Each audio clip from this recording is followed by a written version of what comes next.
Bonjour, ce matin je vous apporte la suite de notre vidéo sur la théorie réaliste des relations internationales. Le réalisme lui-même qui considère les relations internationales sous l'angle de la lutte pour la puissance entre les États dans un système international anarchique. Cette théorie a trois variantes. Premièrement, on a le réalisme classique, le réalisme néoclassique et le néoréalisme. Voyons d'abord le réalisme classique. Pour le réalisme classique, nous avons trois auteurs ce matin, qui sont Hans Morgenthau, Raymond Aron et Eckhart. Les caractéristiques du réalisme classique sont normalement les acteurs, premièrement. Les acteurs, eh bien, le réalisme classique lui-même voit l'État comme acteur central des relations internationales. L'État comme acteur central et fondamental.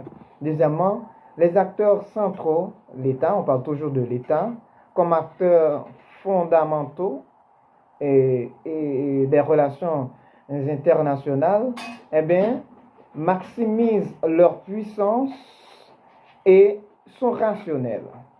Troisièmement, on parle de l'équilibre des puissances. L'équilibre des puissances est le régulateur des relations internationales.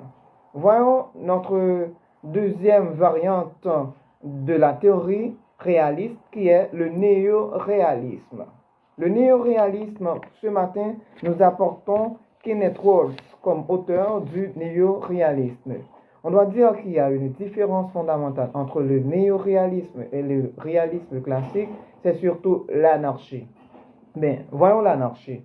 L'anarchie conditionne le comportement des États dans les relations internationales. Cela veut dire que les États peuvent être récompensés ou sanctionnés dans le système international ou encore sur la scène mondiale. Donc, l'anarchie s'impose en règle. Maintenant, voyons le réalisme néoclassique. Le réalisme néoclassique. Ce matin, nous apportons comme auteur Gideon Rose comme auteur du réalisme néoclassique. Mais on doit dire que c'est aussi une variante de la théorie réaliste des relations internationales. Cette variante met en phase sur la puissance et la capacité de l'État. Ils disent il faut prendre en compte la politique externe. Cela veut dire la politique interne influence la politique externe. Voilà, mesdames, messieurs, nous sommes à la fin de notre vidéo.